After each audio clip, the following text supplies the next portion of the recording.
11:53 a.m. "None," he says. It's as though a jolt of electricity has run through my body. I spring off the bed, wearing nothing more than boxer shorts, and rush into the hallway, pounding on bedroom doors. "Hurry up, guys! We gotta get going!" Angela wanders out of her room. She's dressed, which is a relief. "We're going to be late," she says. It's all I can do not to explode in frustration. "Yeah, I got that. Thanks for the wake-up call." "Help your brother with his shoes," I say, snapping out my words, while simultaneously trying not to be brutish, which is impossible. Casey is so much better at parenting than I am, something that's reflected in our careers. He's an elementary school teacher. I'm an accountant. Facts and figures are my work associates. "Are you taking us, or is Casey?" Angela asks, wandering into the bathroom and picking up her toothbrush. Angela sounds disappointed she's stuck with me. I want to tell her there's no time to brush her teeth, except that I'm pretty sure Casey is listening and would tell me to relax. I had wanted Angela to help Robbie tie his shoelaces, but I'm the one that slept in. I'm the one that needs to get things done. Technically, Casey slept in, but Casey is sick. Casey could have woken me earlier, and the blame game bounces around inside my head. Robbie wanders out into the hall in his PJs. "Come on, buddy, get dressed. We've got to get going." "You're not dressed," he says, pointing at my rotund belly protruding over the waistband of my boxers. "Just get dressed, okay?" Robbie disappears back into his bedroom. I grab some shorts and a shirt from the ironing basket and slip them on, followed by a pair of socks along with my running shoes. "Are you guys ready?" I call out down the hall. There's no reply. "Angela?" "Don't rush me, Jay," she replies, tossing a bag over her shoulder. "You're the one that's late, not me." Breathe, James. I don't like it when Angela calls me Jay. She should use James, but Casey calls me Jay, and it's rubbed off on her. Ah, the little things that are entirely meaningless. Why do they bug me so? Accountant. Everything must balance.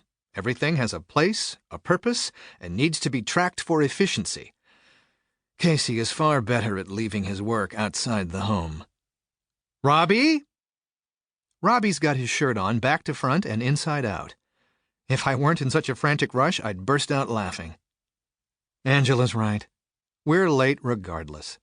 Kids, they've got their own brand of genius. It's a 10-minute drive to our church. Once I saw the time, it should have been obvious we were always going to be late. Rushing won't solve that. It's only making the stress worse, and without improving the time factor. Aggravation level? 10. Efficiency? 0. Finally, my financial background is put to use, calming me down. "Come here, buddy," I say, ruffling his hair with my hand. I pull the shirt up over his head, turn it right side out, switch it around, and help feed his arms through the sleeves. Casey asks, "Are you going to be okay taking them to rehearsal?" He's standing in the doorway of our bedroom wearing a bathrobe, which I interpret to mean he's not a viable alternative, but will push himself to go if needed. "Go back to bed," I say, leaning past him and kissing him on the cheek as I grab my phone. Casey rests his hand briefly on my chest, saying, "Thanks." I grab my wallet along with the car keys and jog into the garage. Angela is already sitting in the front seat looking at either Facebook, Instagram, or Tumblr on her phone. Most days she switches between them so quickly I can't keep up, and have given up trying. If texting were an Olympic sport, she'd take home the gold. "What's for breakfast?" Robbie asks as I tie his shoelaces. "Breakfast?